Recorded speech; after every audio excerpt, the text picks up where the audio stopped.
Hey guys, Montgomery Rails coming to you again. The day after Christmas. Merry late Christmas. Happy New Year. This is going to be the last video of the year. Figured I'd go out with a bang. Show you a lot of really cool stuff and maybe even a product review. Let's get started. Alright, so you might be wondering why I have two non-steel mill related locomotives in my possession. Well, I will tell you. First off, they were both Christmas gifts. This one was an early Christmas gift from my buddy Montana, and this one was a Christmas gift today by my cousin Ethan from San Francisco, California. We'll get to this one first. This is an Athearn Genesis Southern Pacific 482 Mountaineer steam locomotive. It is in the Southern Pacific. I'm not exactly sure what to call it. I'm not a very familiar person with the Southern Pacific, but I want to say it's the Greyhound paint scheme. It is numbered 4063. Has very crisp, clean lettering, amazing detail in every way. The detail on this locomotive is amazing. My phone does really poor quality videos. I wish you could see this in person. If you own one in person, you know what the kind of detail that I'm talking about here. But we're talking about separately applied bells and literally whistles. The whistles and all the brass valves are placed inside to give the engine a real streamlined look. It has separately mounted bell, McHenry knuckle couplers, details like your builder's plates, reporting data, open window, separate piping, fully detailed interior, metal walkways, and then the tender features an operating rear headlight, separately applied grab irons in detail, front and rear MU hoses, or air hoses. The air hoses are right there, and then right there. It also, in the rear, is numbered 4063. So this tender will always be MU'd, or I say MU'd, coupled up to this engine. There's a speaker wire that runs from here, or I believe it is the speaker wire, it might be the decoder, I'm not 100% sure yet. It attaches from the bottom and goes into the tender, and it's very inconspicuous. When you look at it, it actually looks like more air hoses. It's very, very nice. It fits extremely close, which is great prototypical-wise, because if you've ever railfan steam engines, you'll notice that the tender sits extremely close to the cab. I do know it is an oil tender, because I am familiar with some tender types. It is an oil tender, which I really like that. It's a little bit more modern, and I just really like this engine. It's amazing. You know, I don't really expect model railroading items for Christmas, but my cousin here, if you ever see this, Ethan, this really means a lot to me right here, and it will be well taken care of. I'm already looking at streamlined passenger cars to buy for this train.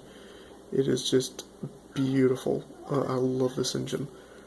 I don't model Southern Pacific, but in this case, to me, it doesn't even matter, because this engine is that cool to me. So, yeah. Now, let's move on. Be right back. Okay, now we're back. We're going to do a review, quick overview of this Athearn RTR CEFX AC4400. It is your standard RTR. I did do something different.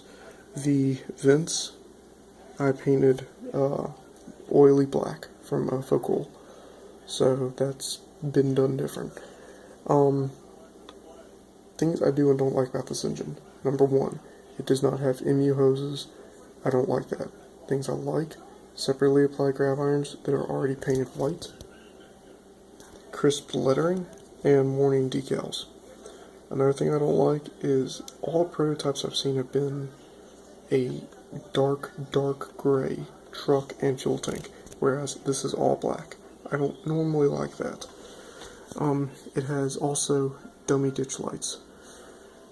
It does have appropriate number boards and headlights and Sinclair antennas. I do like that. All in all, that's going to be a perfect candidate to be run with my Department of Defense train. These are only 2 cars out of about 20 that I currently own. This is car number 1 in the roster. It features nothing but Roco products on a custom Accurail flat car. When I say custom, I mean it's custom decaled, and even you can see trailer train fading through. That's prototypical. All the loads you see are prototypical with this, including the tie down.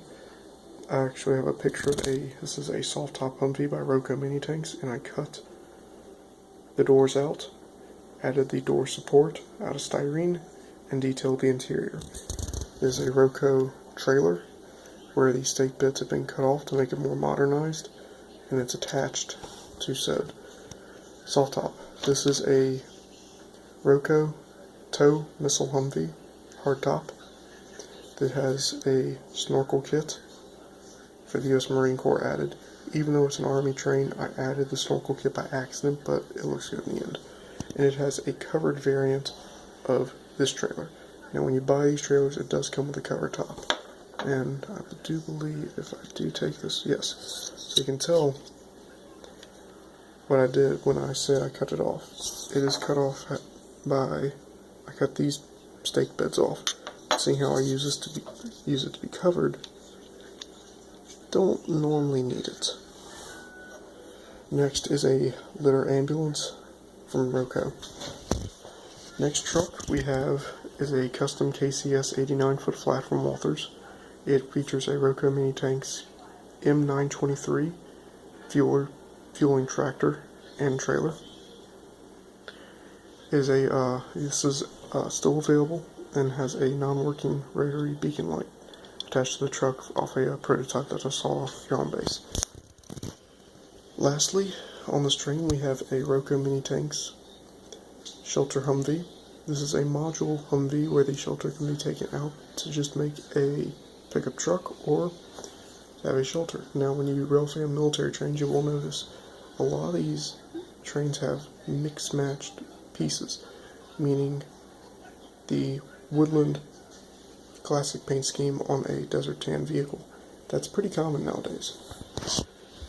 So let's get on to a product review. Here we have a Trident MTV tractor. This comes as a kit and is available through Walthers, ModelTrainStuff.com, HobbyLink.com, and you can pick them up on eBay. I picked mine up on eBay. It features plastic cab, cast resin detailing parts, and photo etched walkways. It also has rubber tires. The truck is free rolling once it's built. I painted it in desert tan. As you can see, the truck is pretty well detailed. It even has the little photo etched step that I had to add. It's a very fragile piece, so I won't touch it. I'm going to hook a lowboy flatbed up to this on an 89-foot flat. It also features a spare tire. These are basically what is replacing these M-series trucks, the LMTVs and the NTVs, which the LMTV has only one back axle, where the MTVs have dual back axles. They are replacing, or they replaced, the M923, M929 style trucks, or the M-series trucks as I call them. This is a Roco Mini Tanks version that I custom painted in the Woodland paint scheme, and it has the Bigfoot upgraded tires, so this would be a late model. Eventually, in the coming weeks, I am taking the truck totally apart and replacing the cab with an up-armored cab, and the cab will be tan, but the rest of the truck will be BDU, so I think that'll be pretty cool. Let's see what else we got here. This is a Oshkosh fueling HEMTT. This is a extremely common truck in the U.S. Army. It replaced a lot of these fueling trucks that you see behind me. They come in fuelers, cargo trucks, tractors, recovery trucks, crane trucks, PLS haulers, which those are palletized load haulers. This is just one variant that Roco sells. Trident sells a fire truck version that retails for around $50, and that I have not built that kit yet or gotten it, and I might end up getting it. The truck is custom painted. It does have rubber tires, and very closely if you look, and you can barely make it out, but right about here, the Oshkosh logo is actually on this tractor. And that's a very cool detail to me. Has separately applied tow hooks done to it. You can see the tow hooks. This is a cool truck. One of these trucks retails for around $25. That's retail. You can pick them up cheaper sometimes. I've seen them go. Now that's just for the fuelers. The cargo trucks I've seen go anywhere from $40 to $60, and that is insane. The good news is Roco Hepra is re-releasing a lot of these vehicles, so the price should be coming down really soon. Next, we're going to take a look at two different Humvees here. One Humvee is currently available from Roco Hepra, the other one is being re-released very soon. These are both old stock Humvees. This first variant is a pickup truck Humvee, or cargo variant Humvee. It is basically the same as the shelter Humvee that we saw on the back of that 89-foot flat, only this one has no shelter, and I added a spare tire in the back, because a lot of modern Humvees, you were seeing them put the spare tires on the back, similar to the just the modern day Jeeps that are rolling on the roads. This is a soft top, just like our doorless Humvee and soft doored Humvee, so you can actually remove the doors and remove the top if you want.